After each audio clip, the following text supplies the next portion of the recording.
Hi, this is Jayanti. Mango சீரீஸில் dessert kulfi அது இதுன்னு பண்ணிவிட்டு மேங்கோ ஐஸ்கிரீம் பண்ணலன்னா எப்படி? 3 இன்க்ரீடியன்ட்ஸ் வச்சு எப்படி ஈஸியாக டெலிஷியஸாக ஐஸ்கிரீம் பண்ண போகிறோன்றதை பார்க்கலாம். இந்த ரெசிபி பிடிக்காதவங்களே இருக்க முடியாது. அதனால் கண்டிப்பாக ஒரு லைக் கொடுத்துருங்க. எங்கள் சேனலை இது வரைக்கும் நீங்கள் சப்ஸ்கிரைப் பண்ணலையா? சப்ஸ்கிரைப் பண்ணி அதுக்கு பக்கத்தில் இருக்க அந்த பெல் ஐக்கனை கிளிக் பண்ணி வச்சுக்கோங்க. இப்போ வாங்க நம்ம ஐஸ்கிரீம் செய்யலாம்.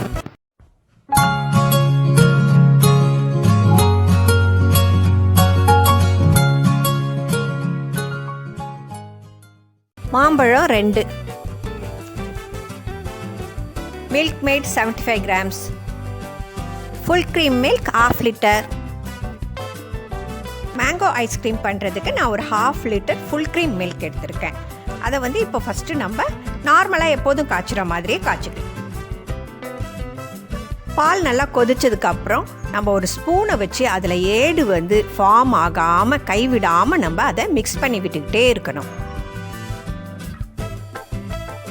பால் பார்த்தீங்களா, இப்போ பாதி பங்கு ஆகிடுச்சு. இப்போ நம்ம 1/4 பங்கு ஆகிற வரைக்கும் நல்லா நம்ம திக்காக காய்ச்சிக்கலாம். பால் இப்போ 1/4 ஆகி இப்போ நல்லா திக்காக வந்துடுச்சு. இந்த சமயத்தில் நம்ம ஸ்டவ்வை ஆஃப் பண்ணிவிட்டு இதை ஆற விட்டு ஒரு 10 to 15 minutes ஃப்ரிட்ஜில் வச்சு எடுத்துக்கலாம். நான் 2 மாம்பழத்தை இந்த மாதிரி வெட்டி வச்சுருக்கேன். இதை நம்ம பல்ப்பாக அரைச்சி எடுத்துக்கலாம். நம்ம ஃப்ரிட்ஜில் கூல் ஆகிறதுக்காக பால் வச்சுருந்தோம்ல, அதை எடுத்துகிட்டு வந்துட்டேன். இது எதுக்குன்னா நம்ம அடிக்கும்போது நல்ல ஸ்மூத்தியாக வரும். இப்போ நம்ம எலக்ட்ரிக்கல் விப்பரோ இல்லை நீங்கள் ஹேண்ட் விப்பரோ இருந்தாக்கா இதை நல்லா ஃபோமியாக ஆகிற வரைக்கும் அடிக்கணும். நீங்கள் இதை ஒரு 3 நிமிஷம் அடிச்சிங்கன்னா இதை மாதிரி நல்லா ஃபோமியாக வரும். இந்த விப்பிங் க்ரீம் நம்ம பாலை இது மாதிரி அடிச்சுக்கிறோம். அப்படி இல்லைன்னா நீங்கள் கடையில் கூட அப்படியே டெட்ரா பேக்கில் விற்கிது, அதை கூட வாங்கிக்கலாம். நல்லா சூப்பராக ஃபோமியாக வந்திருக்கு பாருங்கள். நம்ம வீட்டிலையே பாலை காய்ச்சி நல்லா நம்ம இந்த மாதிரி விப் பண்ணிக்கிறோம். அப்படி இல்லைன்னா நீங்கள் இந்த கடையில் வாங்குறதா இருந்தாலும் இந்த மாதிரி தான் நீங்கள் அடிச்சுக்கணும். இப்போ இந்த க்ரீமில் நான் ஒரு 75 grams மில்க் மேட் எடுத்து வச்சுருக்கேன். அதை இதில் போட்டு நம்ம நல்லா மிக்ஸ் பண்ணிக்கலாம். ஐஸ்கிரீம் நம்ம வீட்டிலையே நல்லா ஈஸியாக செஞ்சிடலாம்.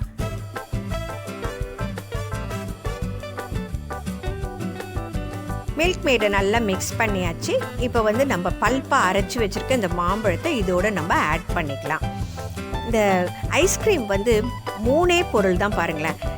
மில்க் யூஸ் பண்ணுறோம், மாம்பழம் யூஸ் பண்ணுறோம், அப்புறம் மில்க் மேட் யூஸ் பண்ணுறோம். வேறு எதுவுமே கிடையாது. அவ்வளோ ஈஸியாக இதை பண்ணிடலாம். இப்போ இந்த மாம்பழம் நல்லா இதோட சேர்கிற மாதிரி நீங்கள் நல்லா மிக்ஸ் பண்ணிக்கோங்க. எப்படி நல்லா க்ரீமியாக வந்திருக்கு பாருங்கள். நீங்கள் மாம்பழம் வாங்கும்போது நார் இல்லாத மாம்பழமாக நல்லா செலக்டடாக பார்த்து வாங்கிக்கோங்க. அப்படி நார் இருந்துச்சுன்னா நீங்கள் ஒரு ஸ்ட்ரெயினரை வச்சு அந்த பல்ப்பை நீங்கள் வடிகட்டிக்கிங்க. இப்போ இந்த மிக்ஸ்டரை நம்ம ஒரு பிளாஸ்டிக் கண்டெய்னரில் ஊற்றிக்கலாம். அப்புறம் நீங்கள் இதை நல்லா லெவல் பண்ணுறதுக்கு டேப் பண்ணிக்கோங்க. இப்போ நம்ம இதை ஒரு மூடி போட்டு நம்ம ஃப்ரிட்ஜில் 2 to 3 hours வைக்க போகிறோம். வச்சுட்டு அதுக்கப்புறம் என்ன பண்ணணுன்றதை நான் உங்களுக்கு சொல்கிறேன். ஜில்லுன்னு ஒரு ஐஸ்கிரீம் ரெசிபியை பார்த்துட்டு இருக்கும்போதே நீங்கள் இது வரைக்கும் சப்ஸ்கிரைப் பண்ணலையா? சப்ஸ்கிரைப் பண்ணி பக்கத்தில் இருக்க அந்த பெல் ஐக்கனை கிளிக் பண்ணி வச்சுக்கோங்க.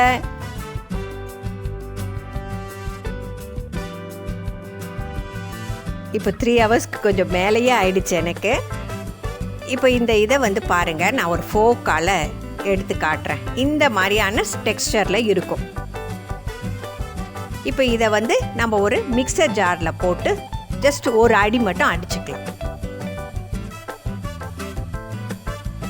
இந்த ரெசிபி பிடிக்காதவங்க யாருமே இருக்க மாட்டாங்க. அதனால ஒரு லைக் கொடுத்துருங்க.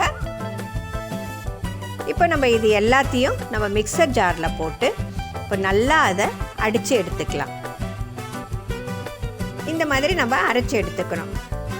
நல்லா வந்திருக்கு பாருங்கள். இப்போ நம்ம அதே கண்டெய்னர்லேயே இந்த ஐஸ்கிரீமை நம்ம ட்ரான்ஸ்ஃபர் பண்ணிக்கலாம். இதுக்கு முன்னாடி மில்க் மேட்லாம் இல்லாமல் நான் ஒரு பட்டர்ஸ்காட்ச் ஐஸ்கிரீம் ஒன்று அப்லோட் பண்ணியிருக்கிறேன். அதை பார்க்காதவங்க டிஸ்கிரிப்ஷனில் லிங்க் கொடுத்துருக்கேன், கிளிக் பண்ணி பாருங்கள்.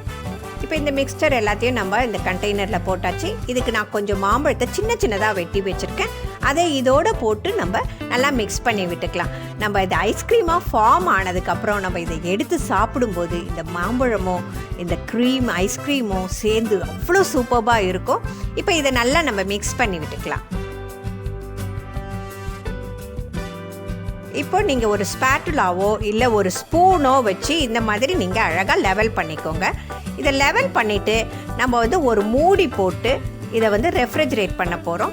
நீங்கள் வந்து ஒரு 8 மணி நேரம் வைக்கலாம், அப்படி இல்லைன்னா ஓவர் நைட் கூட வச்சு எடுக்கலாம். 8 hours வச்சு எடுத்துகிட்டு வந்துட்டேன். இப்போது ஐஸ்கிரீம் எப்படி சர்வ் பண்ணுறதுன்னு பார்க்கலாம். ஐஸ்கிரீம் எப்படி சூப்பராக வந்திருக்கு பாருங்கள். இதை சர்வ் பண்ணுறதுக்கு ஸ்கூப்பர் இல்லையேன்னு கவலைப்படாதீங்க. நம்ம வீட்டில் ஒரு குழிக்கரண்டி இருந்ததுனாலே போதும். அதை வந்து சொல்ல மறந்துட்டேன் பாருங்கள். நீங்கள் அதை சர்வ் பண்ணுறதுக்கு முன்னாடி நல்லா கொதிக்கிற தண்ணியில் ஸ்கூப்பரையோ இல்லை இந்த கரண்டியையோ போட்டு அதுக்கப்புறமா நீங்கள் ஐஸ்கிரீமை எடுத்திங்கன்னா அப்படியே அழகாக சூப்பராக வரும். இது நீங்கள் கூட பார்த்துருப்பீங்க, இந்த மேரேஜஸில் பஃபேலெல்லாம் வந்து ஒரு பக்கெட்டில் சுடு தண்ணி வச்சுட்டு அதில் போட்டு தான் எடுத்து சர்வ் பண்ணுவாங்க. இப்போது அருமையான மேங்கோ ஐஸ்கிரீம் ரெடி. எப்படி இருக்குது? பார்க்குறதுக்கே சூப்பராக இருக்குல்ல, சாப்பிட்ணும் போல்.